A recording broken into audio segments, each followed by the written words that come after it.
He took Magnolia, his own daughter, shy, lonely, and crushed by his insults, and forced her into a union with Ezra, the strongest enslaved man on the plantation.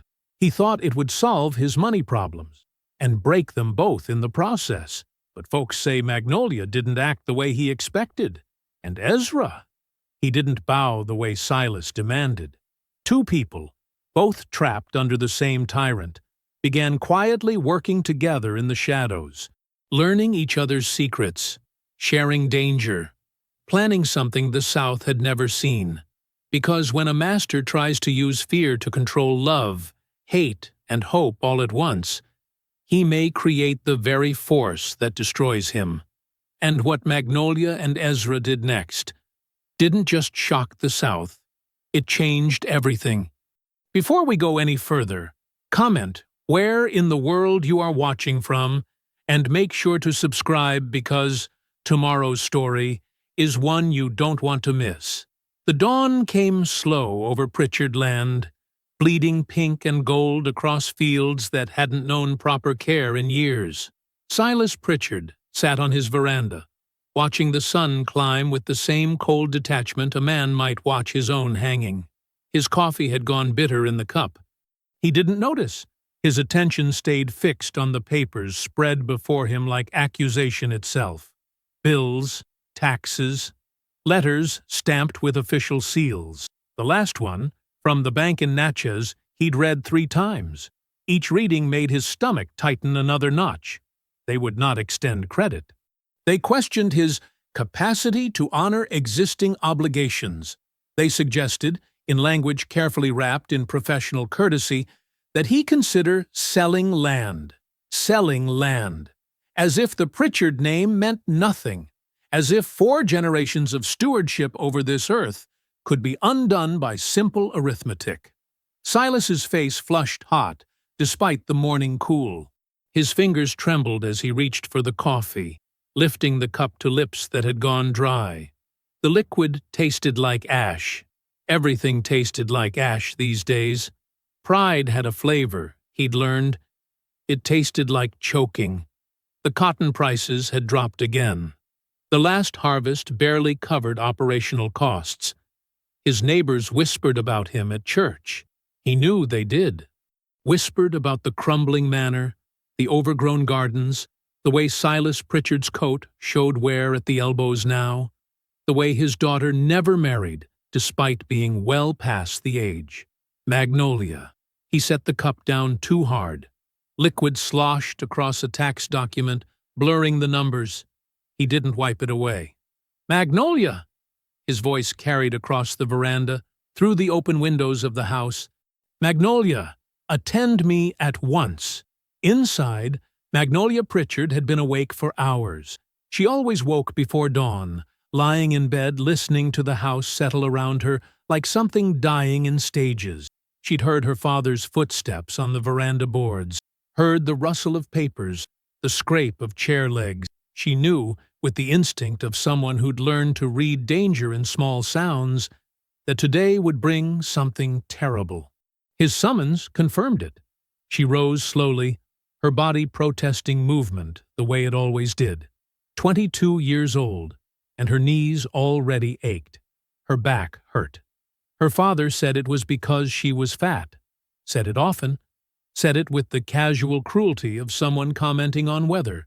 Said it was God's judgment on her weakness of character. Magnolia smoothed her dress with shaking hands. The fabric pulled tight across her middle. She'd let out the seams twice already. There was no more fabric to let. She walked to the veranda. Each step felt like approaching execution. Silas didn't look at her when she arrived. He kept his eyes on his papers, his jaw working like he was chewing something tough. "Father?" Her voice came out smaller than she intended. "Sit." She sat. The silence stretched between them. Magnolia folded her hands in her lap and waited. She'd learned long ago not to speak until spoken to, learned that anticipation was its own punishment, and her father wielded it like other men wielded whips. Finally, Silas looked up. His eyes were red-rimmed, Whether from drink or sleeplessness, she couldn't tell. Maybe both. The flush in his cheeks had darkened to something that looked almost like fury. "You know our situation," he said. It wasn't a question. Magnolia nodded anyway. "You know what people say about this family, about this house." His voice dropped lower, harder. "About you." Magnolia's throat closed. She nodded again. Unmarriageable. The word hung in the air like rot. Too old now. Too unsuited for decent society. "I tried, Magnolia. God knows I tried to find you a match, but no man of quality will have you." Each word landed like a blow. Magnolia stared at her hands, her vision blurred. "You will serve this family," Silas continued, "in the only way left available to you." The blur became tears. "Father, you will provide me with an heir." The words didn't make sense at first. Magnolia looked up, confusion cutting through her humiliation. "But I'm not. There's no husband to—" "Ezra," Silas said flatly. "The big one from the South Fields. Strong stock, healthy. He'll do." The world tilted. Magnolia's mind went white, then filled with noise. A rushing sound like wind through dead trees.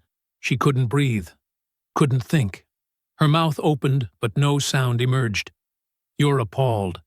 Silas's voice carried satisfaction now, cruel and sharp. "You think this beneath your dignity. But you have no dignity left, girl. You have nothing. You are nothing. You exist to serve the needs of this family, and by God, you will do so." "Please," the word tore out of her. "Please, Father, you cannot mean—" "I'll hear no more." Silas stood, gathering his papers with jerky movements. "Wesley!" The overseer appeared within seconds. He'd been listening, Magnolia realized. They all listened. The whole plantation would know by noon. "Fetch Ezra from the fields," Silas commanded. "Bring him here directly." Wesley grinned, actually grinned, and disappeared. Magnolia couldn't move. Her body had gone numb. She sat in her chair while her father paced the veranda, muttering about financial salvation and family obligations and the natural order of things. The words washed over her like poison water. When Ezra appeared, he was exactly as she'd seen him from her window 100 times before. Tall, powerfully built, his dark skin gleaming with sweat from morning work. He held his hat in his hands. His face showed nothing. Silas turned to him with the same casual authority he might use to direct the placement of furniture. "Ezra, you're being given a new responsibility." Silas gestured toward Magnolia without looking at her. "My daughter requires attendance. You will be moved to the cabin behind the smokehouse. She will join you there. You will perform your duty to this household." Ezra's expression didn't change, but something flickered in his eyes, something Magnolia couldn't name. Rage? Fear? Resignation? "Master Pritchard." Ezra's voice was low, careful. "I don't understand what you're asking." "I'm not asking anything." Silas's face flushed darker. "I'm giving you an order.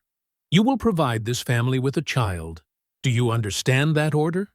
The silence that followed felt alive, dangerous. "Yes, sir," Ezra said finally. Magnolia looked at him then, really looked, and found him looking back. Their eyes met across the space between them. In that moment, she saw her own horror reflected in his face, her own trapped helplessness, her own complete lack of choice. Two people who'd lived entire lives on the same land but in different worlds, seeing each other clearly for the first time, bound together by the same man's cruelty. "Father, please," Magnolia whispered. "This is madness. This is—" "Hysteria," Silas snapped. "Control yourself. This is settled. Wesley, see that the cabin is prepared. They take residence by sunset." He walked inside without another word. Magnolia stood slowly, her legs barely supporting her weight. Ezra remained where he was, statue still. Wesley was already moving away, calling instructions to someone Magnolia couldn't see. The day passed in fragments. Magnolia remembered being in her room, staring at her few belongings, remembered her hands shaking too badly to fold a dress properly, remembered the way light moved across the floor as hours crawled past like wounded things. By the time the sun began its descent, painting everything in shades of amber and shadow, someone came to collect her. Not her father. He didn't appear again. An enslaved woman named Ruth, who'd sometimes brought Magnolia meals, stood at her door with eyes full of pity. "It's time, Miss Magnolia." The walk to the cabin felt endless and too short all at once. Magnolia's vision swam. Her breath came in shallow gasps. Ruth steadied her twice when she stumbled. The cabin was small, just one room with a fireplace, a bed, a table. Ezra stood in the doorway. He'd washed, changed clothes. His face remained unreadable. Ruth squeezed Magnolia's arm once, quick and gentle, then disappeared. Magnolia stood in the dirt yard. Ezra stood at the threshold. Neither spoke. The sun dropped below the horizon. Darkness began its slow claim on the world. Ezra stepped aside finally, a silent invitation. Magnolia climbed the single step, crossed into the cabin. The door closed behind them with a sound like thunder. The cabin smelled of old wood and dirt. An oil lamp flickered on the table, casting shadows that moved like living things across the walls. Magnolia sat on a three-legged stool near the fireplace, her back rigid, her hands clenched so tight in her lap that her knuckles showed white. She stared at the floor. Ezra stood by the window, as far from her as the small space allowed. He kept his arms at his sides, careful not to make any sudden movements. His mind raced through calculations, through all the ways this could become worse, through all the traps that might be waiting. White women were dangerous. That was a truth he'd learned before he could walk. They could lie, and their lies became reality. They could scream, and their screams meant death. They could point, and whatever they pointed at burned. But this one was crying. Quiet tears that she kept trying to wipe away with trembling fingers. Her breath hitched every few seconds like something kept breaking inside her chest. "I'm sorry." Her voice came out strangled. "I'm so sorry. I didn't know. I swear I didn't know he would. That he could." She pressed both hands to her face. "Oh, God. Oh, God, what has he done?" Ezra didn't move. He waited. Words from white people were weapons. He'd learned to let them speak themselves out before responding. "I didn't ask for this," Magnolia continued. Her shoulders shook. "I would never— You must believe me. I would never willingly." She looked up at him then, her eyes red and swollen. "I am so sorry." Ezra studied her face. Fear lived there. Real fear, not the performed kind he'd seen white women use before. Her terror looked like his own, trapped animal terror, the kind that came from knowing you had no power over your own fate. "Miss Magnolia," he said carefully, keeping his voice low and neutral, "I ain't gonna hurt you." She flinched anyway. "I know what coercion is," Ezra continued. "Know it better than most folks, I reckon. You ain't gotta be afraid of me." Magnolia wiped her eyes with the back of her hand. Her breath came in shaky gulps. "How can you be so? You should hate me." "You should—" "Hate you for what?" Ezra asked. "For being his daughter? For being in the same trap I'm in?" He moved slightly, just enough to lean against the wall. "We both got no choice in this. Difference is, I've been having no choice my whole life. You just learning what it feels like." The words came out harsher than he meant them. Magnolia went very still. "You're right," she whispered. "You're absolutely right. I've lived my whole life in that house, and I never truly understood." She looked at her hands. "My father is a monster. I know that now. I've always known it, but I was too frightened to name it properly." Ezra watched her carefully. Every instinct screamed not to trust her. Trust got you sold. Trust got you beaten. Trust got you killed. but something in her voice rang true. "There's things I've done," Magnolia said suddenly. "Things my father doesn't know about. Things I—" She looked up at him again. "I teach some of the children, the enslaved children, to read." Ezra's breath caught. "I know it's forbidden," she continued quickly. "I know the danger. But I couldn't. I can't bear the thought of them growing up in darkness, unable to see the world through letters and words. So I've been teaching them. Just a few. Just when I can manage it safely." Her voice dropped to barely a whisper. "And I take food from the kitchen stores, hide it in places where I know they'll find it. Not much. Never enough to be noticed missing, but something." Ezra's mind reeled. He thought of little Sarah, who'd shown him scratches in the dirt 2 months back. Letters, she said, the sad lady had taught her. He'd assumed she meant one of the older enslaved women. "You been doing this long?" he asked. 3 years. Maybe longer. I lose track." Magnolia's hands twisted together. "I know it doesn't make up for anything. I know it doesn't change what this place is, what my family has." Her voice broke. "But I had to do something. I couldn't just sit in that house and pretend everything was normal while people suffered because of my father's greed." Ezra pushed away from the wall slowly. He moved toward the table, not toward her, just closer, and examined the cabin properly for the first time. The roof leaked in 2 places he could see. The floorboards were warped. The bed frame looked like it might collapse under weight. "This place needs work," he said. Magnolia blinked at the change in subject. "What?" "The cabin. It's falling apart." Ezra pointed at the ceiling. "Rain gonna come through there soon as the next storm hits. Floor's rotted in that corner. Bed ain't safe." He looked at her. "I can fix most of it. Got woodworking skills. Master Pritchard don't care much about what I do with my evening hours, long as morning work gets done." "Oh." Magnolia stood slowly, looking around as if seeing the space for the first time. Yes, I suppose it does need repairs." "We gonna need boundaries too," Ezra said. "Clear ones. You sleep on that cot by the fireplace. I take the pallet against the far wall. We don't cross into each other's space without asking first. That fair?" Magnolia nodded quickly.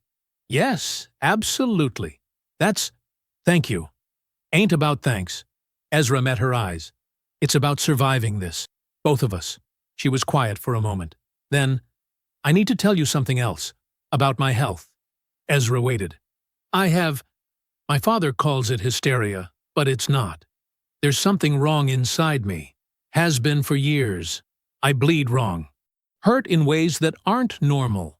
She pressed a hand to her stomach. "If I became pregnant, I don't think— The doctor told my father once that it would be very dangerous. My father dismissed it. Said the doctor was being overly cautious." Understanding settled in Ezra's chest like a stone. "He's trying to kill you." "I don't know if he means to," Magnolia whispered. "But I don't think he'd mourn if it happened. Then he could play the grieving father, collect sympathy, maybe even blame.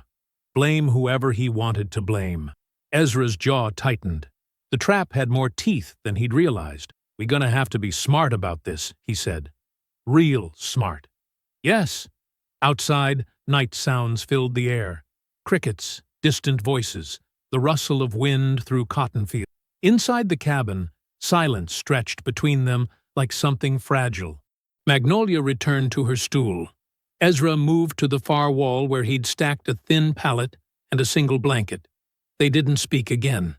When Magnolia finally lay down on her cot, fully clothed, she stared at the ceiling and listened to Ezra's quiet breathing across the room.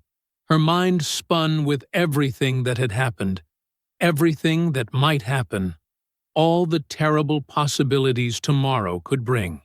But underneath the fear, something else stirred, something small and unexpected.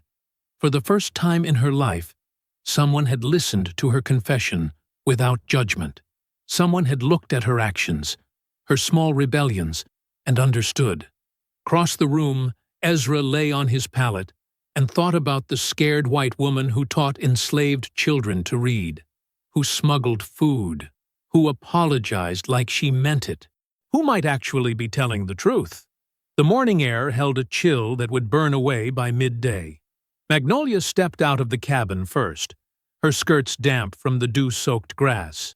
Ezra followed several paces behind, keeping the proper distance expected of him. The sun hadn't fully risen yet. Pink and orange bled across the horizon like watercolor paint. Magnolia walked with her arms wrapped around herself, though whether from cold or anxiety, Ezra couldn't tell. She didn't look back at him. She didn't speak.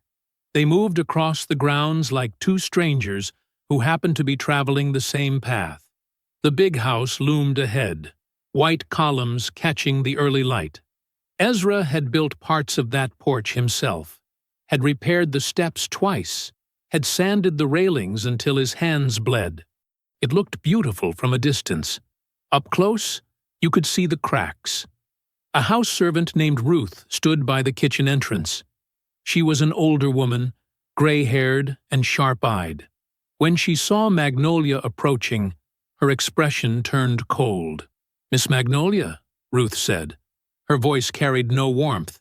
"Come to collect your things, I suppose?" "Yes," Magnolia said quietly. "I won't be long." "I expect not." Ruth stepped aside, but made no move to help. "Shameful business, if you ask me. No daughter of a respectable house should be living in."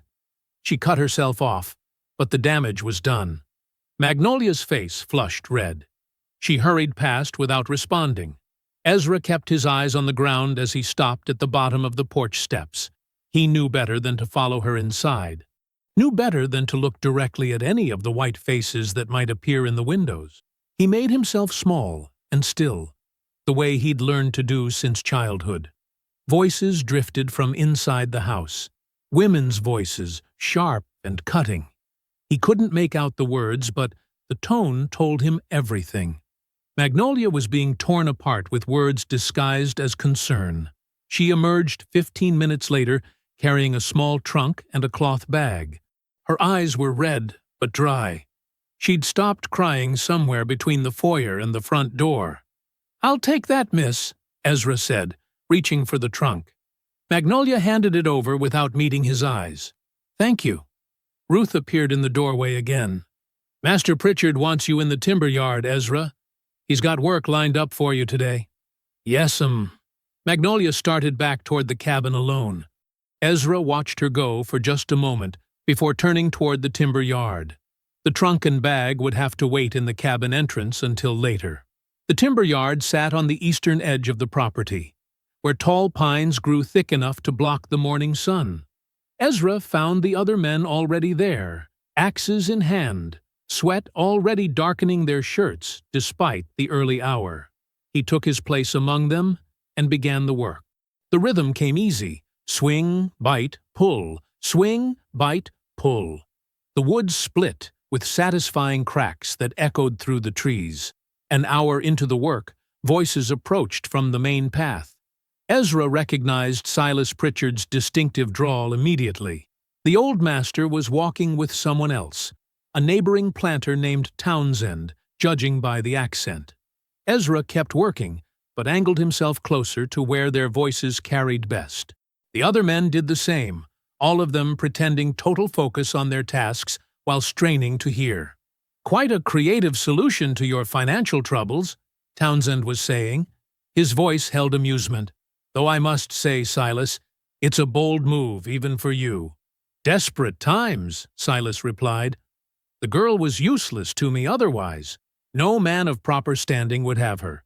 Too odd, too fat, too educated for her own good. And if she produces a child?" Ezra's hands tightened on his axe handle. "When she produces a child," Silas corrected. "That buck I chose is strong as an ox. Good bloodlines. The offspring should be valuable." Townsend laughed. "You plan to sell your own grandchild?" "Grandchild?" Silas's voice dripped with contempt. "Don't be absurd. The thing will be categorized as property, naturally. Mulatto stock. Should fetch a good price, especially if it's a boy." Strong build, trainable, young enough to mold properly. Your daughter knows this? My daughter knows what she needs to know, Silas said, which is that she serves the family interests. Always has. Always will. Townsend's laughter carried on the wind. You're a cold man, Silas Pritchard. I'm a practical man. There's a difference. Their voices faded as they walked on toward the main house. Ezra stood frozen, his axe halfway through a swing. The wood grain blurred in front of his eyes. He'd known Silas was cruel, had experienced that cruelty firsthand countless times. But this was something darker. This was planning out the sale of an unborn child to its mother's own father. This was treating human life like livestock futures. Magnolia didn't know. He was certain of it. She'd been terrified last night, yes, but she'd also held some small hope that her father's plan might be less monstrous than it appeared. That perhaps he truly did want an heir, however unconventionally conceived. But this erased any illusion. Silas wanted profit, nothing more. The day dragged on. Ezra worked mechanically, his mind racing through possibilities. Should he tell her? Would knowing make things worse? Could they protect a child that didn't even exist yet? By the time the sun started dropping toward the western trees, Ezra had made his decision. Magnolia deserved to know. She deserved to understand exactly what trap they were caught in. He returned to the cabin as dusk painted the sky purple. Magnolia was sitting outside on a stump she'd dragged near the door. She held a plate covered with cloth. "I made cornbread," she said. "It's not much, but I thought you might be hungry." Ezra took the plate. The cornbread was still warm, still soft, made with actual care instead of the hard, tasteless rations he usually received. "Thank you," he said. Then, "I need to tell you something." Magnolia looked up at him. "What is it?" "This morning, at the timber yard, your father was talking with another planter. I heard what they said." Ezra sat down on the cabin step. "About the child, the one he's expecting you to have." Magnolia went very still. "Tell me." Ezra repeated the conversation exactly as he'd heard it. He left nothing out. When he finished, Magnolia's face had gone pale in the fading light. She didn't cry this time. Instead, she stood up slowly, methodically. Her hands shook, but her voice came out steady. He would sell his own grandchild. Yes, he would put that child in bondage, would tear it from me and sell it like— She pressed both hands to her stomach. "Like an animal." Yes. Magnolia turned away from him, her shoulders rigid. When she spoke again, her voice was different, harder. "I will not allow it. Miss Magnolia, I will not allow him to do this," she said again. "Not to you. Not to me. Not to any child that might exist." She turned back to face him. "Do you understand? I will die before I let him—" "You ain't gonna die," Ezra interrupted. He stood up, moved closer. "I won't let him hurt you. Won't let him hurt a child neither. I promise you that." Magnolia stared at him. "How can you promise such a thing? You have no power here. Neither of us do." "I got more power than you think," Ezra said quietly. "And we got each other now." That's something he didn't plan on. The last light drained from the sky. In the growing darkness, they looked at each other. Two people who'd been handed impossible circumstances and somehow found unexpected alliance. "There's a table inside," Ezra said. "Heavy one. I've been thinking we could move it to that corner. Make some space behind it." Magnolia's eyes narrowed. "Space for what?" "Storage. Things we might need. Things it's better to keep hidden." Understanding crossed her face. "You're talking about planning. I'm talking about surviving." They went inside together. The table was oak, solid and scarred from years of use. Ezra took one end. Magnolia took the other. Together, they lifted and shifted it across the floor until it sat wedged into the corner exactly where Ezra had indicated. The space behind it was narrow but deep enough, hidden from casual view, perfect for what they'd need it for. Morning light filtered through the cabin's single window, catching dust motes in its pale beams. Magnolia stood at the rough-hewn table, a knife in her hand, and a pile of vegetables spread before her. Carrots, onions, a few potatoes she'd managed to take from the root cellar without anyone noticing. The knife made steady thumping sounds against the wood as she worked. Chop, chop, chop, each piece falling into neat piles. Ezra knelt by the doorframe with a piece of sandpaper and a small chisel. The door had been hanging crooked since he'd moved in months ago. Nobody had bothered to fix it until now. The wood was old and warped, but he could make it better. Make it fit properly so the heat wouldn't seep in so easily. Birds sang outside, cheerful sounds that felt strange against everything else happening in their lives. "I have something to show you," Magnolia said, without looking up from her work. Ezra glanced over his shoulder. "What's that?" "Things I've been keeping from my father. For years now." She set down the knife and wiped her hands on her apron. "Wait here." She disappeared into the corner where she'd arranged her personal items. When she returned, she carried a cloth bag that clinked softly with each step. Magnolia set it on the table and began pulling things out. Small bags of grain tied with string, a leather-bound book, another book, smaller and more worn, a sewing kit, a small tin of salve, 3 candles wrapped in paper, a folding knife with a bone handle. Ezra stood slowly, moving to the table. His eyes widened as the pile grew. "How long you been hiding all this?" "Since I was 16, Magnolia said. "Maybe longer. I started small. A handful of grain here and there. A book from the library that Father never opened. Eventually, I got bolder." She touched the tin of salve. "This one I made myself from herbs in the garden. It helps with burns and cuts." Ezra picked up one of the books. The pages were yellowed but intact. "You took these from your father's house? He has hundreds of books he never reads. He wouldn't notice these missing if someone held them up to his face." Magnolia's voice carried a sharp edge. "I've been giving grain to the children in the quarters for 2 years. Small amounts they could hide. Enough to help, but not enough to be obvious. That's dangerous." "I know." She met his eyes. "But doing nothing felt more dangerous, to my soul, if nothing else." Ezra set the book down carefully. He'd never held one before. Never been this close to so many at once. The weight of them felt significant in a way he couldn't quite name.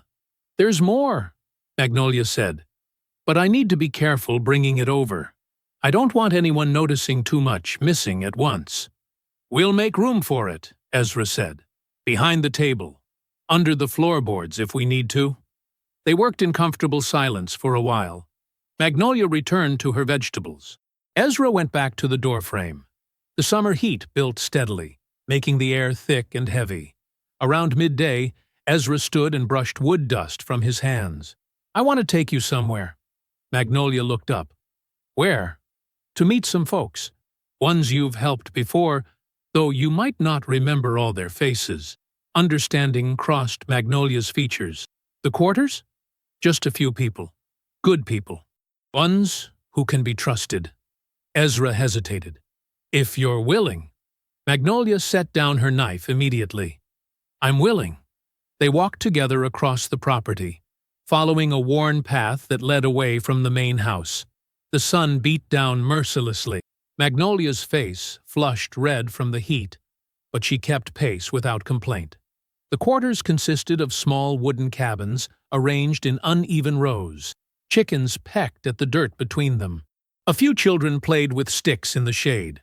Ezra led Magnolia to one cabin in particular. He knocked twice on the frame before entering. Inside, an older woman sat mending a shirt. Her hair was completely gray, pulled back in a tight bun. Her hands moved with practiced efficiency, despite the twisted fingers that spoke of years of hard work. "Aunt Sarah," Ezra said, "this is Miss Magnolia. The one I told you about." Sarah set down her mending and stood slowly. Her eyes swept over Magnolia with careful assessment. Then, gradually, her face softened. You're the one been leaving grain for my grandbabies. Magnolia nodded. Yes, ma'am. Thought it was Ezra doing it at first. Then I realized the bags had a particular way of being tied. Neat, careful, like a woman's hands. Sarah moved closer. You take a big risk doing that. It felt right, Magnolia said simply. Sarah reached out and took Magnolia's hands in her own gnarled ones. You got a good heart, child, even if you're caught up in circumstances you didn't ask for. 2 more people entered the cabin. A young man named Thomas with a scar running down his left arm. A woman called Ruth, different from the house Ruth, who walked with a pronounced limp. They greeted Magnolia with careful warmth, cautious but genuine. Thomas showed her the scar on his arm. Got this from an overseer 3 years back. Caught me learning letters from a scrap of newspaper. He spoke matter-of-factly, without self-pity. Still can't move my thumb right. Ruth lifted her skirt slightly to reveal a twisted ankle. Mine's from running when I was young. Tried to escape. They caught me and broke it in 3 places. It healed wrong on purpose, so I'd never run again. Magnolia listened to each story. Her face grew paler with each revelation. These weren't abstract concepts anymore. These were real people with real scars carried on bodies that had been treated like property their entire lives. I'm sorry, she whispered. I'm so sorry. Ain't your fault, Sarah said firmly. You didn't make this world. You just got born into it, same as us. Different circumstances, but trapped all the same. They talked for nearly an hour. Magnolia asked questions, listened carefully to the answers, learned things about the plantation she'd lived on her entire life, but never truly seen. When they finally left, Ezra walked beside Magnolia in silence until they were well away from the quarters. Thank you for taking me there, Magnolia said. I needed to see that, to understand better. There's more you need to know, Ezra said. Practical things, things that might keep us alive if we're smart about it. Over the following days, Ezra taught Magnolia how to move quietly through the property after dark, how to avoid the spots where floorboards creaked, how to read the moods of the overseers by their walking patterns, how to lie convincingly when questioned, keeping her face neutral, her voice steady, offering just enough truth to make the deception believable. Magnolia proved to be a surprisingly quick learner. In return, she taught Ezra to read. They sat at the table together after dinner each evening, a single candle burning between them. Magnolia would write letters on scraps of cloth or paper, pronouncing each one clearly. Ezra would repeat them, his deep voice wrapping around sounds he'd never been allowed to make before. A, Magnolia said, pointing to the letter. A, Ezra repeated. B, B.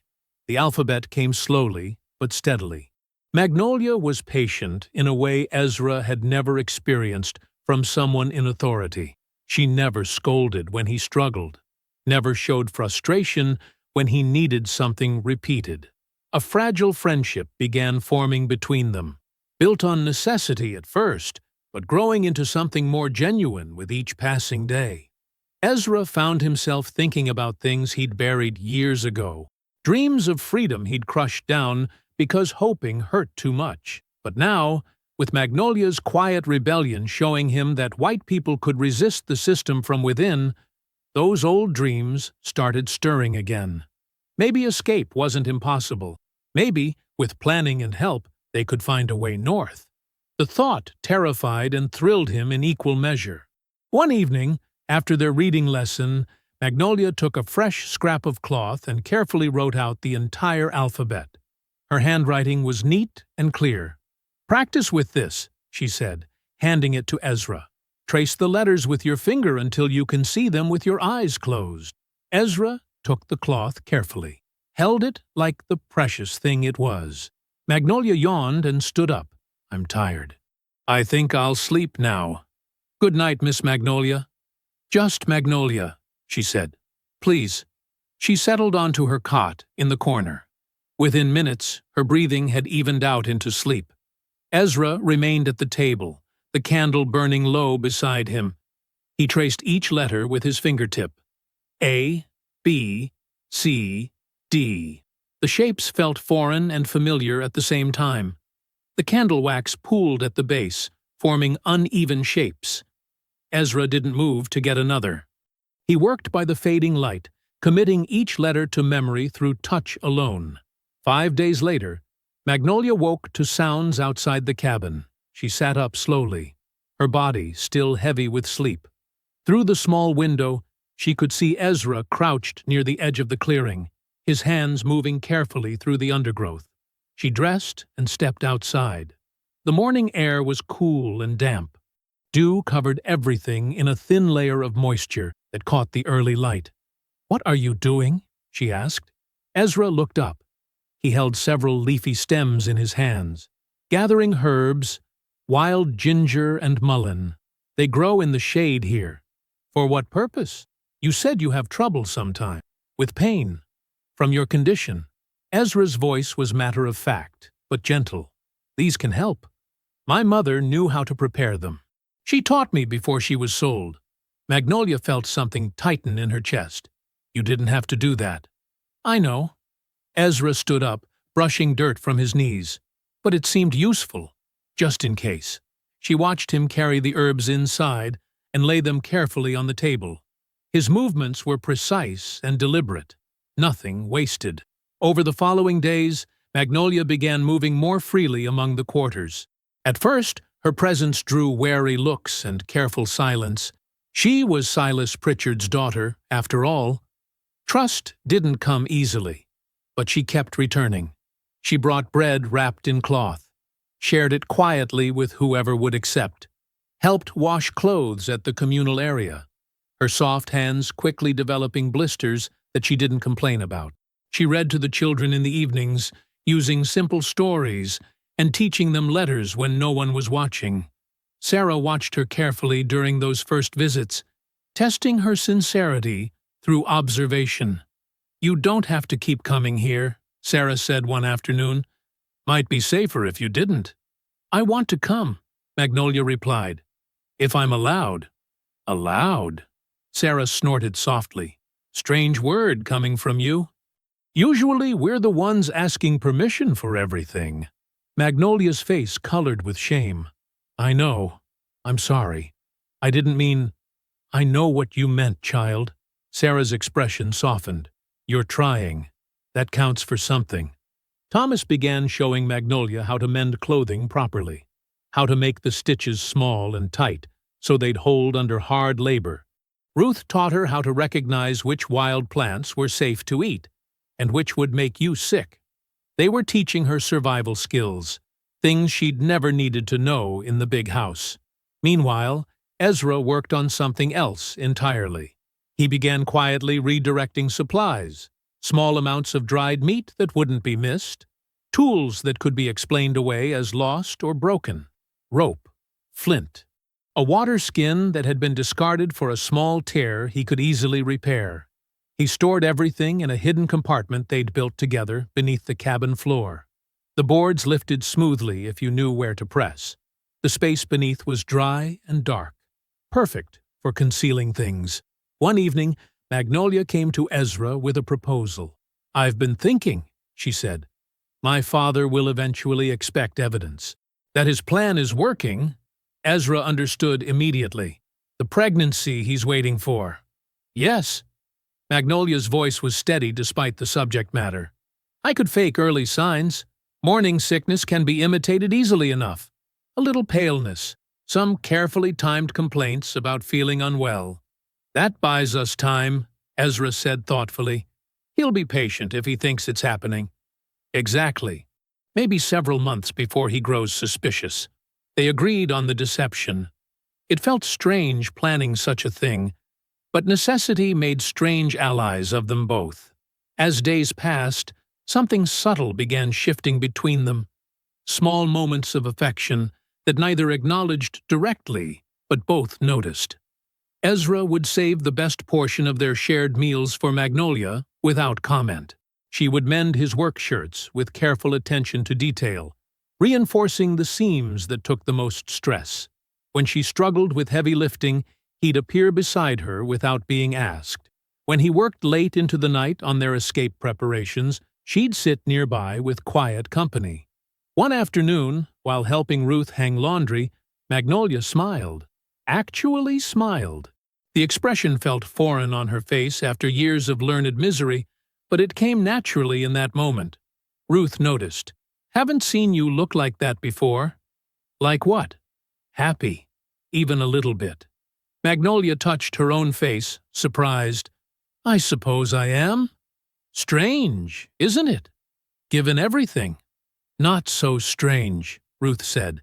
"Sometimes the worst circumstances bring out the best kinds of hope. When you got nothing else to lose, hope becomes dangerous, powerful." Around Magnolia, Ezra felt something he hadn't experienced in years. A sense of safety. Not complete safety, that was impossible in their situation, but a feeling that someone genuinely cared whether he lived or died, whether he suffered or found peace. It changed something fundamental in how he moved through the world. 3 weeks after they'd begun planning in earnest, Magnolia approached Ezra with barely contained excitement. "I found something," she said. "In my mother's old trunk. The one my father never bothered going through after she died." She pulled out a folded piece of paper, yellowed with age. When she spread it flat on the table, Ezra saw lines and markings he didn't fully understand yet. "It's a map," Magnolia explained. "Roots north. My mother's family came from Pennsylvania. She must have kept this from when she traveled south to marry my father. Look, these marks here show rivers. These are towns. And these," she pointed to small X's along certain paths. "I think these might be safe houses, places that would help." Ezra studied the map intensely. His reading skills were still developing, but he could make out some of the place names, could trace the lines northward with his finger, could imagine, for the first time, an actual route to freedom. "This changes everything," he said quietly. "We could really do it," Magnolia whispered. "Not just you and whoever you chose to take, but me too. I could come with you." Ezra looked at her, really looked at her, saw determination in her face that hadn't been there weeks ago, saw strength built from quiet rebellion and genuine conviction. "You understand what you'd be leaving behind?" he asked. "I understand what I'd be escaping from," she corrected. "There's a difference." They spent hours studying the map together, planning routes, estimating distances, discussing what supplies they'd need and how much time to wait before attempting the journey. That night, after their usual reading practice, they sat in comfortable silence. The candle burned between them, casting wavering shadows on the walls. Ezra spoke first. "We might really live free one day." Magnolia's response came as a whisper, but carried the weight of a vow. "Together!" The candle flame flickered once, twice, then extinguished. The next morning, Overseer Harlan stood in the shadow of a persimmon tree, watching. He'd been watching for days now, ever since he'd noticed the changes. Harlan was a man built from jealousy and spite. In his mid-30s, with a narrow face and eyes that never seemed to blink enough, he'd risen from poverty to his current position through cruelty and opportunism. He hated Ezra for being stronger, hated Magnolia for being softer than her father, hated that they seemed to exist in some private understanding he couldn't penetrate or control. The cabin door opened. Magnolia stepped out carrying a cloth bundle. Even from this distance, Harlan could see it was food. Bread, maybe. Dried fruit. Things from her own ration. She walked toward the quarters with purpose. Harlan followed. He moved through the trees at the edge of the clearing, keeping low and quiet. Years of hunting runaway slaves had taught him how to track without being noticed, how to use shadows, how to breathe shallowly, so no one heard him coming. Magnolia reached the quarters and found a group of children playing near one of the cabins. They looked up at her approach. Their faces showed a mixture of curiosity and careful trust. She knelt down in the dirt, her dress pooling around her, opened the cloth bundle, passed out pieces of cornbread, One child, a girl maybe 6 years old, stayed close to Magnolia's side. The girl had a healing bruise on her arm. Magnolia touched it gently, examining it with concern. Then Magnolia reached into her pocket and pulled out something small. A book, worn and thin, but unmistakably a book. Harlan's jaw tightened. She was reading to them, teaching them, right there in broad daylight where anyone could see. The girl leaned against Magnolia's shoulder while she read. The other children gathered closer, listening to words they weren't supposed to know. Words that would get them beaten if the wrong person found out. Harlan committed every detail to memory. Evidence. Proof of insubordination. He slipped away before anyone noticed him. Later that afternoon, Harlan positioned himself near the woodshed, where he could observe the cabin without being obvious about it. He pretended to inspect tools, to check inventory, just doing his job. The sun was lowering in the sky when he saw them. Ezra and Magnolia stood in the cabin doorway, close but not touching. Ezra's head was bent down toward Magnolia's, listening intently to something she was saying. She gestured with her hands, explaining something. He nodded, asked a question. She answered. Their body language spoke of familiarity, mutual respect, partnership. It made Harlan's skin crawl. A slave shouldn't stand that way with a white woman, shouldn't speak that freely, shouldn't look at her like an equal. And Magnolia, she shouldn't allow it, shouldn't encourage it, shouldn't smile at him like she was smiling now. Harlan watched them whisper together for several minutes before they both went back inside the cabin. The door closed. He waited until full dark. Then he made his move. The cabin had no lock. Slaves didn't get locks. Harlan pushed the door open and stepped inside.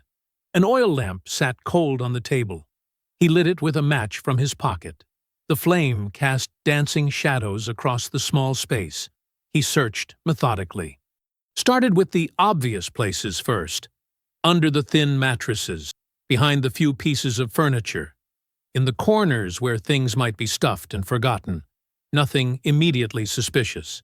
He opened the small trunk at the foot of Magnolia's cot, found her clothes, neatly folded, a few personal items, a hairbrush, ribbon. Nothing incriminating. Ezra's possessions were even more sparse. A single change of clothes, a eating knife, a carved wooden figure, looked like a bird, probably something he'd made himself. Harlan moved to the table, rifled through the few items on its surface. A bowl, spoons, a cloth for cleaning. Then he found it, tucked between the pages of a small Bible. The kind handed out to slaves for approved Sunday services was a piece of paper, old and yellowed, folded carefully. Harlan spread it open. A map, clear as day, with routes marked northward, towns labeled, rivers traced, and small X's along certain paths that could only mean one thing: safe houses, underground railroad stops, escape routes. Harlan's heart pounded with vindictive excitement. This was better than he'd hoped. Concrete evidence of conspiracy, of planned escape, of betrayal. He folded the map and slipped it inside his shirt. He didn't find the hidden compartment beneath the floorboards. Didn't think to press on the boards in the specific pattern that would reveal the hollow space. Didn't discover the supplies Ezra had been stockpiling. But the map was enough. More than enough. He left the cabin exactly as he'd found it, taking only the one piece of evidence, let the door swing shut behind him, disappeared into the darkness. The next morning, Harlan stood in Silas Pritchard's study with the map in his hand. "Found this in the slave cabin, Master Pritchard, the one where your daughter's been staying." Silas took the map, studied it. His face went from confusion to understanding to rage in the span of seconds. "Where exactly did you find this?" "Hidden in a Bible.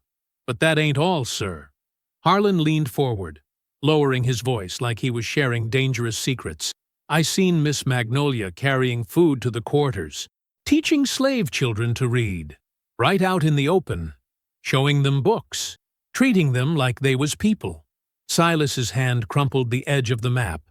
And the boy, Ezra, he's been acting peculiar, standing too close to your daughter, speaking to her too familiar, moving around the property like he owns it, like he ain't property himself. Harlan paused for effect. I believe they're conspiring together, sir, planning something. Something that disrespects your authority and your household. Conspiring, Silas repeated. The word came out like poison. Yes, sir. I wouldn't bring this to your attention if I wasn't certain, but I seen it with my own eyes, multiple times. They're plotting something, and that map proves it. Silas stood up abruptly. His chair scraped against the floor. He paced to the window, looked out at his decaying plantation, then spun back toward Harlan. My daughter has humiliated me, he said. His voice shook with fury. Given herself over to slave sympathy. Made a mockery of my generosity and my name. Yes, sir. And that boy, that ungrateful, insolent boy, has taken advantage, has forgotten his place, has dared to imagine himself worthy of plans and freedom. Yes, sir. That's exactly right. Silas's face flushed deep red. Veins stood out on his forehead. He grabbed the edge of his desk like he needed it for support. They need to be reminded, he said. Both of them, but especially him. He needs to understand what happens when property forgets what it is. I agree completely, Master Pritchard. Silas stormed past Harlan, throwing the study door open so hard it crashed against the wall. He strode into the hallway, bellowing orders. Get me the whip, the heavy one. Servants scattered. A housemaid gasped and pressed herself against the wall. Silas turned back to Harlan, his eyes wild with betrayed rage. Prepare that boy for punishment at dawn. I want everyone to see. I want my daughter to watch what happens when she betrays her own blood for the sake of slaves. Harlan smiled. Yes, sir. I'll see to it personally. That evening, Ezra walked back toward the cabin with Magnolia beside him. The sun had dropped below the tree line. Long shadows stretched across the plantation grounds like fingers reaching toward them. Something felt wrong. Ezra noticed it first. The way the overseers positioned themselves along the path. Not working, not occupied with evening tasks, just watching, standing with arms crossed, eyes tracking every movement. 3 men near the barn, 2 more by the equipment shed. Harlan himself leaning against a fence post, picking his teeth with a piece of straw. All of them staring. Magnolia noticed it too. Her breathing changed, became shallow and quick. She pulled her shawl tighter around her shoulders, even though the evening was still warm. Something's happened, she whispered. Ezra didn't respond, couldn't risk it. Not with so many eyes on them. They reached the cabin. Ezra opened the door and stood aside to let Magnolia enter first. He followed, closing the door behind them. Inside, everything looked the same, but it didn't feel the same. Magnolia's hands shook as she lit the oil lamp. The match trembled between her fingers. It took 3 tries before the flame caught and steadied. Ezra moved to the table, looked at the items on its surface. The Bible sat where it always did, but something about its placement seemed different. Shifted slightly, disturbed. He opened it carefully. The map was gone. His stomach dropped. Cold dread flooded through him. What is it? Magnolia asked. She came to stand beside him, looking at the empty pages. The map, Ezra said quietly. Someone took it. Magnolia's face went pale. When? How? They searched the cabin. While we were out. Ezra's jaw tightened. They know. Oh, God. Magnolia pressed her hand to her mouth. My father. You need to go to him. Now. Before he comes here. Ezra turned to face her. Deny everything.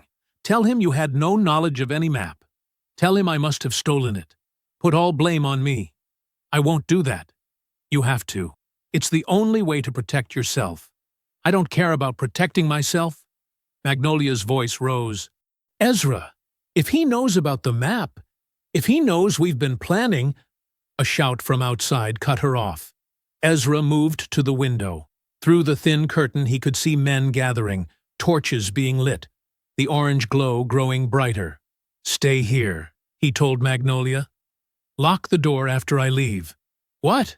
No! You can't go out there." "I have to. If I run, they'll hurt everyone in the quarters looking for me. If I hide, they'll tear this place apart and find you too." Ezra gripped her shoulders. "Stay inside, no matter what happens. Do you understand?" Tears filled Magnolia's eyes. "Please don't go." But he was already moving toward the door. Magnolia ran after him. "I'm going to my father. I'll make him listen. I'll tell him this was all my fault." "That won't help." "It might." Ezra looked at her one last time, saw the determination in her face, the desperate hope that somehow she could stop what was coming. He knew she couldn't, but he nodded anyway. They left the cabin together, walking in opposite directions. Ezra toward the gathering men and torchlight. Magnolia toward the big house. Magnolia ran up the wide front steps, burst through the door without knocking. Her father's housemaid jumped back in surprise. "Where is he?" Magnolia demanded. "Miss Magnolia, you shouldn't be—" "Where is my father?" The maid pointed toward the hallway leading to his study. Magnolia ran. Her boots pounded against the wooden floor. She reached the study and threw the door open. Silas stood by the window with a glass of whiskey in his hand. He turned slowly to face her. "You," he said. The word dripped with contempt. "Father, please." "Whatever you've heard, whatever they've told you, they told me the truth." Silas set his glass down with deliberate care. "They told me my own daughter has become a traitor to her blood and her class. That's not true. You've been teaching slaves to read, feeding them from your own table, treating them like equals." Silas's voice grew louder with each accusation. "And that boy, that property I so generously allowed you to share space with, you've been conspiring with him, planning to run north, planning to steal from me." "No, I never— Don't lie to me!" Silas crossed the room in 3 strides. His hand came up fast. The slap caught Magnolia across the face with enough force to knock her sideways. She stumbled against the door frame, tasting blood. "You have disgraced this family," Silas said. His voice had gone cold, controlled, more frightening than his shouting. "You have made a mockery of my charity. You have sided with animals over your own father." Magnolia pressed her hand to her burning cheek. "He's not an animal. None of them are. Get out of my sight." "Father, please!" "Harlan!" Silas bellowed. "Get in here!" The overseer appeared almost instantly. He must have been waiting just outside the door. "Take my daughter to her old room," Silas ordered. "Lock her in. She's to stay there until I decide what to do with her." "No!" Magnolia tried to push past Harlan, but he grabbed her arm. His grip was brutal. "Let me go. You can't—" "I can do whatever I please under my own roof." Silas turned away from her. "Take her. Now." Harlan dragged Magnolia down the hallway. She fought him, kicked and twisted and clawed. But he was stronger. He threw her into the small bedroom she'd occupied as a child. She stumbled and fell, heard the key turn in the lock before she could reach the door. "Let me out!" She pounded on the wood with both fists. "Father, please!" No response. Meanwhile, outside near the barns, Ezra stood surrounded by 6 armed men. He didn't fight, didn't run, just stood with his hands at his sides while they chained him. Heavy iron shackles clamped around his wrists, around his ankles. The metal bit into his skin. They dragged him to the whipping post, a thick wooden beam set deep in the ground, used for exactly this purpose. Ezra had seen other men tied there, had heard their screams carry across the plantation. Now it was his turn. They forced his arms up, chained his wrists to the iron rings bolted into the post. His shoulders immediately began to ache from the unnatural position. Harlan circled him slowly. "You thought you were special, didn't you? Thought the master's generosity made you different from the others? Ezra said nothing. Tomorrow morning, everyone's going to watch you remember what you really are. Harlan leaned close. Property. Nothing more. The overseers left torches burning in brackets nearby. Enough light to make sure Ezra couldn't slip away in darkness. Then they dispersed, leaving only 2 guards posted at a distance. Ezra stood chained, arms stretched painfully above his head, the metal cutting into his wrists. Fear tasted like metal in his mouth. Back in the big house, Magnolia threw her body against the locked door repeatedly. The wood was solid, old, built to last. She screamed until her voice went hoarse. Then she looked around the room for anything she could use. Her eyes landed on the heavy vanity chair, the one she'd sat in as a girl while her mother brushed her hair. Magnolia grabbed it, swung it with all her strength at the door. The impact jarred her arms. The chair's legs splintered but held. She swung again, and again, and again. On the 5th strike, part of the lock mechanism cracked. The wood around it began to split. But not enough. Not yet. Magnolia collapsed to the floor beside the splintered doorway, gasping for breath. Tears streamed down her face. In the enslaved quarters, whispers spread like wildfire. They'd taken Ezra, chained him to the post. Master Pritchard was planning something terrible for Dawn. The community gathered in the largest cabin, spoke in hushed, urgent tones.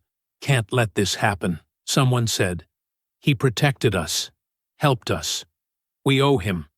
Miss Magnolia, too. She's been good to our children. Master's gone too far this time." They began to plan. Quiet preparation. Gathering what little they had. Making decisions that could cost them everything. The moon climbed higher in the dark sky. Ezra stood chained to the post, muscles cramping, wrists bleeding where the iron rubbed raw. Magnolia lay on the floor of her locked room, still trying to break free.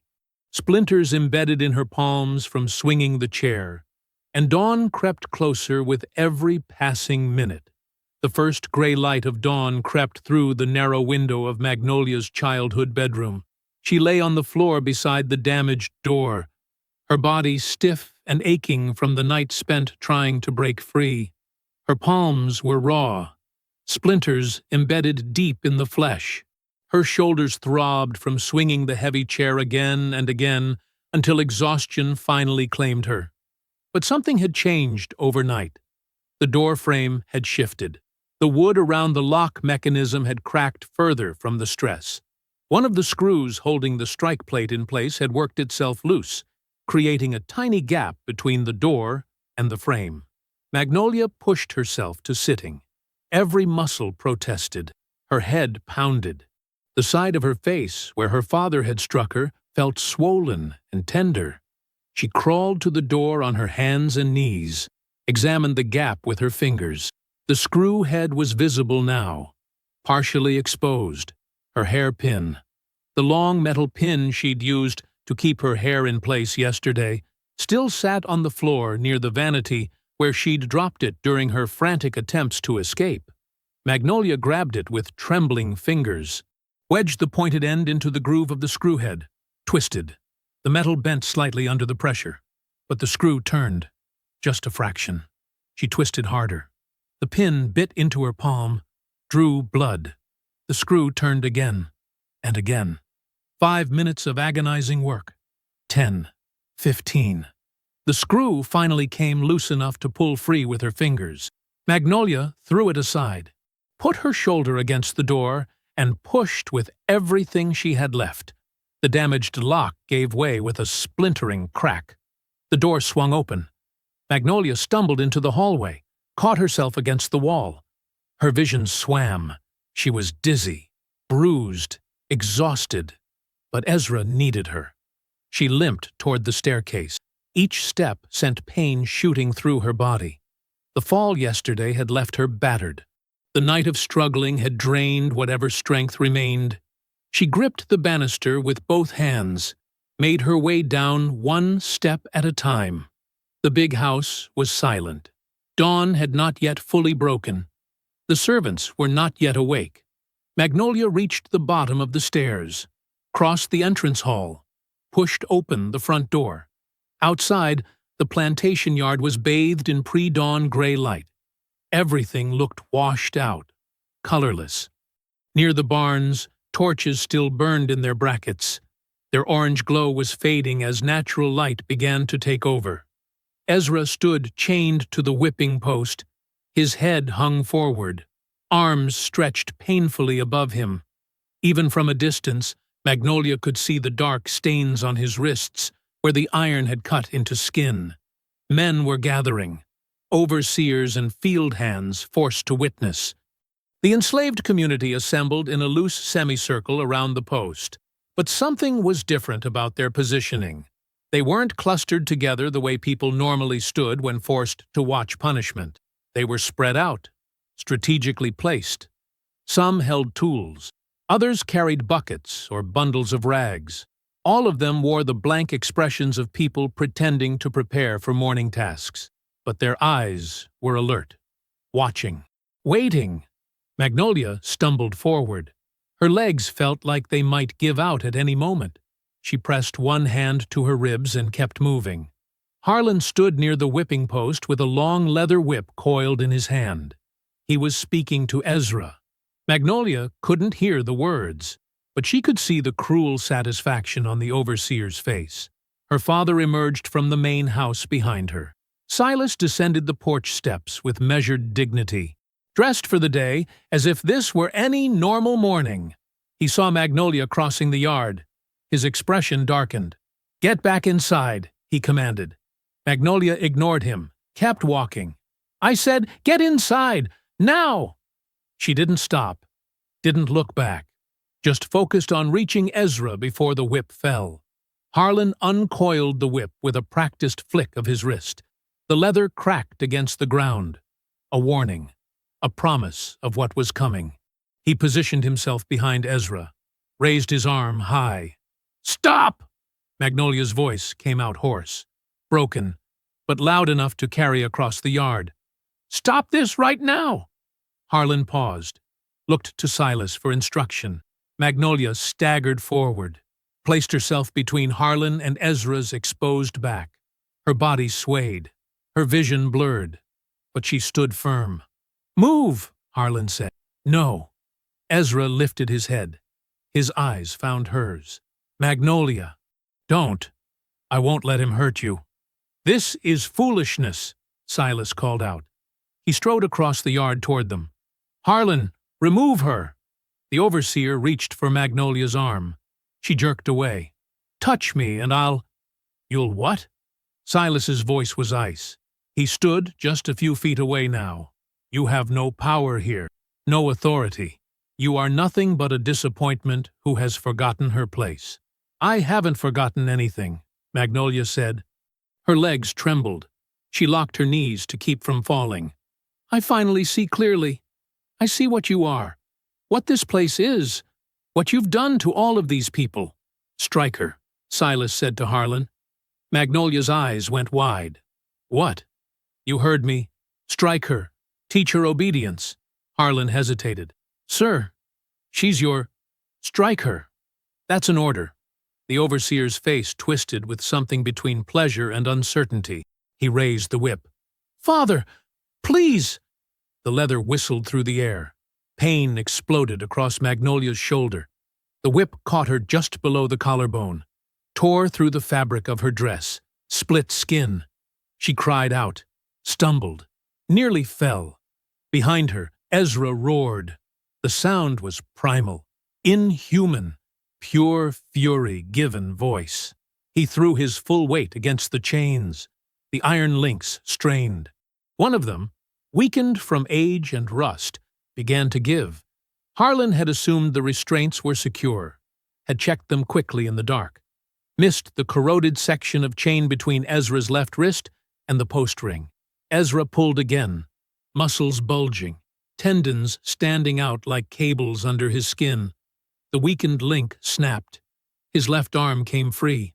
Ezra twisted, grabbed the chain still attached to his right wrist with his freed hand. Used it like a weapon.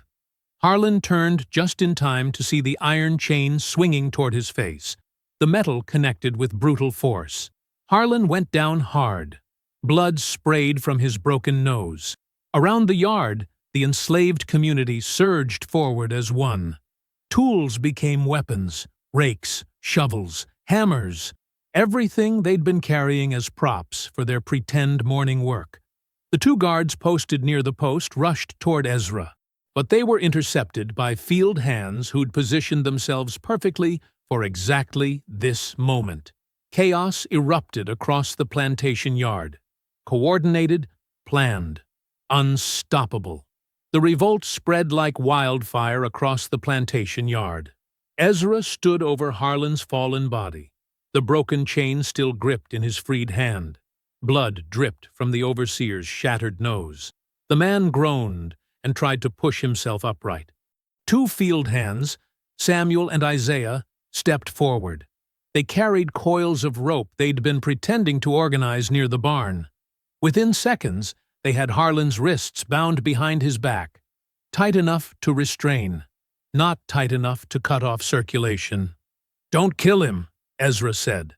His voice was steady, despite the fury burning in his chest. "Just keep him down." Samuel nodded. He and Isaiah dragged Harlan toward the barn wall and secured him there with additional rope around his torso. The overseer's eyes were wild with fear and rage, but he couldn't move. Magnolia clung to Ezra's arm. Her shoulder burned where the whip had caught her. Blood soaked through the torn fabric of her dress. She felt dizzy, unsteady, but she wouldn't let go. Around the yard, the coordinated uprising continued with practiced precision. The two guards who'd rushed toward Ezra were now pinned against the fence by 4 men wielding wooden handles and iron tools. One guard dropped his weapon immediately. The other tried to fight and received a sharp blow to the ribs that doubled him over. "Hold them!" called out a woman named Ruth. She was older than most, gray-haired, strong. "Don't kill, just hold." More rope appeared. The guards were bound and seated on the ground with their backs to the fence posts, secured but unharmed.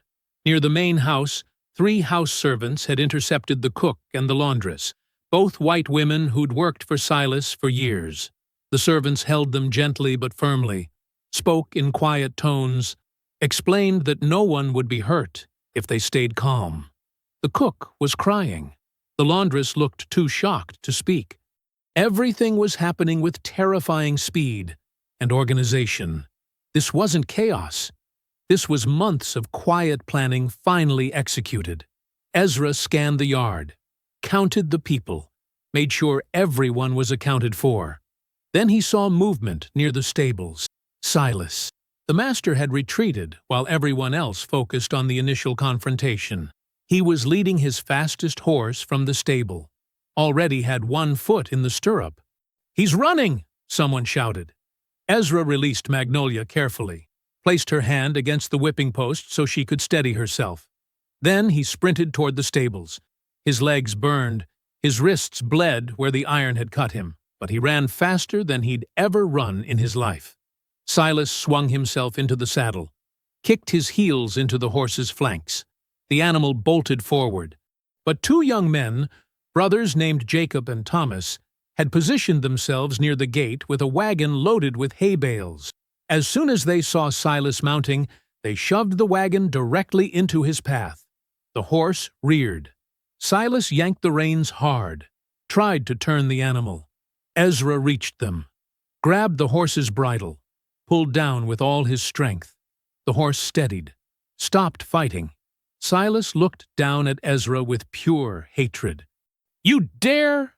Ezra yanked the older man from the saddle. Silas hit the ground hard. The impact knocked the wind from his lungs. He gasped, rolled onto his side. Ezra stood over him. Every muscle in his body screamed for violence, for retribution, for all the years of pain and humiliation and loss. But he waited. Magnolia limped across the yard toward them. Her face was pale. Her dress was torn and bloodied. She moved like someone fighting against their own body's limits, but she kept coming. The enslaved community formed a loose circle around the scene, silent, watching. Magnolia reached them, stood beside Ezra, looked down at her father, sprawled in the dirt. Silas struggled to his feet. His fine clothes were covered in dust. His face was red with exertion and rage. "Magnolia," he said. His voice shook. "Stop this madness. Tell them to stand down. You are still my daughter. You still have a duty." "No." Her voice was quiet, but it carried. "I have no duty to you anymore." Silas's expression shifted, from anger to something closer to fear. "You don't understand what you're doing. What this means. They'll hang you for this. Hang all of you. You're destroying everything." "You destroyed everything," Magnolia said. "You destroyed yourself. You destroyed this family. You tried to destroy me and Ezra and everyone here. I gave you everything. A home, education, security. You gave me nothing but pain." Magnolia's hands trembled. She pressed them together to stop the shaking. "You hurt me every day of my life. Made me feel small, worthless. You tried to use me like property, like I was nothing more than another tool for your greed." Silas looked at the circle of people surrounding them, at the bound overseers, at the servants holding the household staff, at his daughter standing beside the enslaved man he'd tried to destroy. His world was ending. The comprehension settled across his face like a death mask. "Magnolia." His voice dropped to a whisper. "Please." She turned to Ezra. "What happens now?" Ezra met her eyes. He could see the question beneath the question. The choice she was offering herself. The weight of it. "That's for you to decide," he said quietly. "He's your blood, not mine." Magnolia looked back at her father, studied his face, saw nothing there she recognized anymore. No love, no remorse, just fear and calculation. Even now, even with everything collapsing around him, he was looking for an angle, a way to manipulate, to survive, to rebuild his power. She thought of all the children he'd sold away from their mothers, all the families he'd torn apart, all the bodies broken under whips and chains, all the lives crushed beneath his need for control. She thought of the child he'd planned to sell, her child, a baby not yet conceived, but already condemned to slavery in his mind. "I don't recognize you as my father anymore," Magnolia said. Her voice was steady now, clear. "Your legacy ends here, today, with me." She stepped back, stood beside Ezra. The crowd shifted, closed in slightly. Silas looked around wildly. "Wait! Wait! Please!" What happened next was quick, final, conducted with the same coordinated precision as everything else that morning. The enslaved community moved as one, not with chaos or cruelty, with purpose. Silas Pritchard did not survive. When it was finished, the yard fell silent. The sun had fully risen now. Golden light spread across the plantation, illuminated everything with brutal clarity. People stood breathing hard. Some were crying. Others looked numb, shell-shocked by what they'd done, by what they'd finally become. Free. But freedom came with terror, with the knowledge that the law would call this murder, rebellion, that riders would come eventually, that the whole weight of the South's rage would fall on them if they stayed. "We move now," Ezra said. His voice cut through the silence. "Everyone grab what you can carry. Food, clothes, tools. We have maybe a day before anyone comes looking." The community scattered, moving with purpose, born of months of quiet preparation. Ruth organized the women and children. Samuel and Isaiah gathered the men. They'd planned routes, identified supplies, known this moment might come. Ezra turned to Magnolia. She was swaying on her feet. Her shoulders still bled. Her face was ashen with pain and shock. "Come on," he said gently. He guided her toward a wagon near the barn. Someone had already lined it with blankets and quilts, made it soft. Ezra lifted Magnolia carefully and placed her in the wagon bed. She winced, but didn't cry out.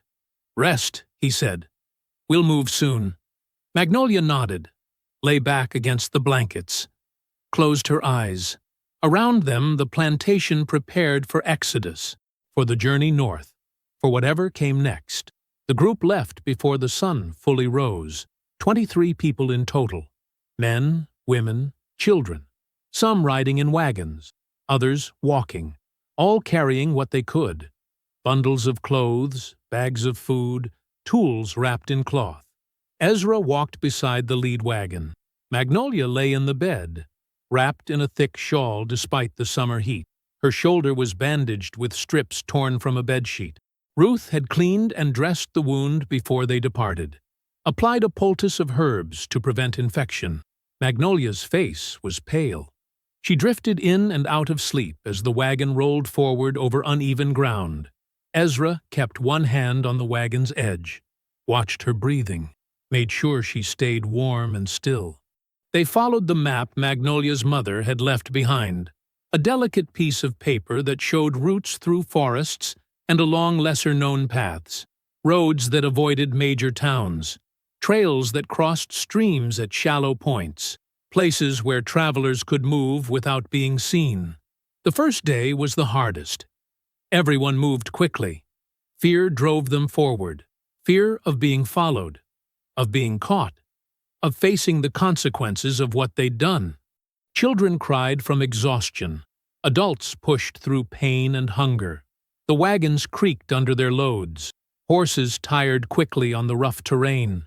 They stopped only twice, once at midday to water the animals and eat dried meat and cornbread, once at dusk to make a cold camp in a dense grove of trees. No fires, no singing, no loud voices. People huddled together under blankets, whispered prayers, held their children close.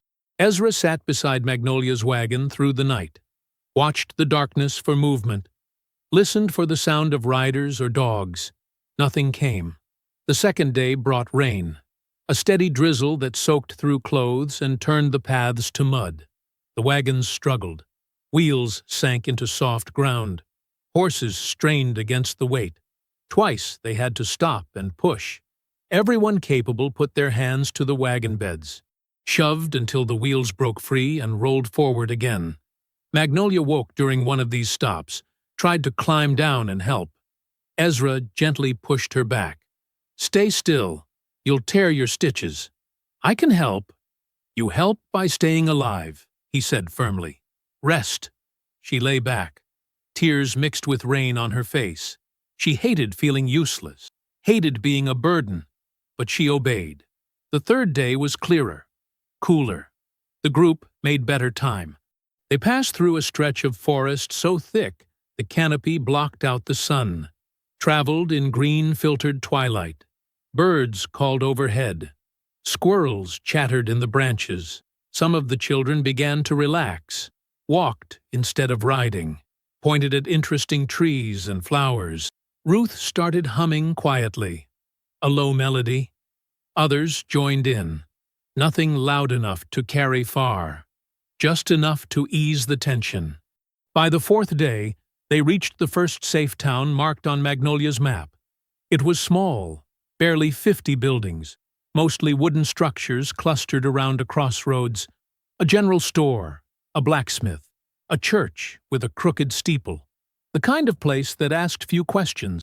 Ezra went in first, alone, walked into the general store and asked the owner about work in the area, lodging, whether travelers were welcome. The owner, a thin man with wire-rimmed glasses, studied Ezra carefully, took in his build, his scars, the careful way he spoke. "You running from something?" the owner asked. "Looking for something," Ezra replied. "Peace, work, a place to settle." The man nodded slowly. "We get folks like you sometimes, folks looking to start over. Long as you cause no trouble, you're welcome to try." He directed Ezra to a woman named Mrs. Brennan, who ran a boarding house at the edge of town, said she was sympathetic to travelers, discreet. Ezra thanked him and left. Mrs. Brennan turned out to be an older white woman with sharp eyes and a kind smile. She listened to Ezra's carefully crafted story, that he was traveling with his employer, a widow named Magnolia Pritchard, and several other freed people seeking work. Mrs. Brennan asked no further questions, offered them 3 rooms at reasonable rates, pointed them toward a Quaker meeting house 2 streets over, where they might find additional help. The Quakers were abolitionists, quiet ones. They provided clothing, food, and, most importantly, connections. An older Quaker man named Samuel Garrett helped Magnolia draft the documents she needed. A false affidavit claiming widowhood, papers stating she'd inherited her late husband's modest estate, a contract hiring Ezra as a farmhand with wages and housing included. The forgery was careful, convincing, designed to protect Ezra in a world that viewed free black men with suspicion and hostility. Magnolia signed the papers with a steady hand. Her shoulder was healing. The fever had broken on the 5th day of travel. She could sit upright now, walk short distances without help. "This makes you legally free," she told Ezra quietly, as they reviewed the documents together. "But it's not real freedom. Not the kind you deserve." "It's more than I had yesterday," Ezra said. "That's enough for now."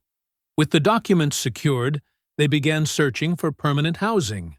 The town had several abandoned properties, homesteads left behind by families who'd moved west or died out. Most were in poor condition, roofs sagging, walls rotting, gardens overgrown. Ezra and Magnolia found a small cottage at the northern edge of town. 2 rooms, a stone fireplace, a well in the yard, an acre of land suitable for planting. The previous owner had died without heirs. The property had reverted to the town. The mayor sold it to Magnolia for a modest sum, money she'd taken from her father's safe before leaving the plantation. They moved in on a cool morning in late summer. The cottage needed work. Ezra spent weeks repairing the roof, replacing broken windows, fixing the door frames. He built a small barn for chickens and a goat they purchased from a neighboring farm. Magnolia set up a sewing corner near the window, began taking in mending work from townspeople. She also started teaching reading lessons to children whose families couldn't afford formal schooling. The other members of their group dispersed throughout the area. Some found work on nearby farms. Others apprenticed with tradesmen. A few moved on to larger cities further north. But they stayed connected, met weekly at the Quaker meeting house, shared meals, helped one another navigate this new, precarious freedom. Magnolia and Ezra's relationship settled into something neither of them had words for. Not romance, not servitude, not quite friendship in the traditional sense. It was a bond forged in trauma and survival, built on mutual respect and shared purpose, defined by the simple fact that they'd saved each other's lives and chosen to keep walking the same path. They ate meals together, discussed plans for the garden and the cottage, read books aloud by lamplight. Ezra taught Magnolia how to chop wood properly, how to tell when chickens were about to lay, how to read the weather by watching the sky. Magnolia taught Ezra history, mathematics, how to write letters, and keep accounts. They carved out a life that made sense to them, even if it looked strange to outsiders. Meanwhile, the South began to whisper. Rumors spread about the Pritchard plantation, about the mysterious deaths of Silas Pritchard and his overseer, about the enslaved people who'd vanished overnight, about the daughter who'd disappeared without a trace. Some said it was a curse, that the plantation had been built on cursed ground, that spirits had risen up in vengeance. Others claimed it was a scandal, that Magnolia had run off with a lover, that Silas had been murdered by business rivals. A few suspected something closer to the truth, but those voices were quickly silenced. The idea of enslaved people orchestrating their own liberation was too dangerous to speak aloud in polite Southern society.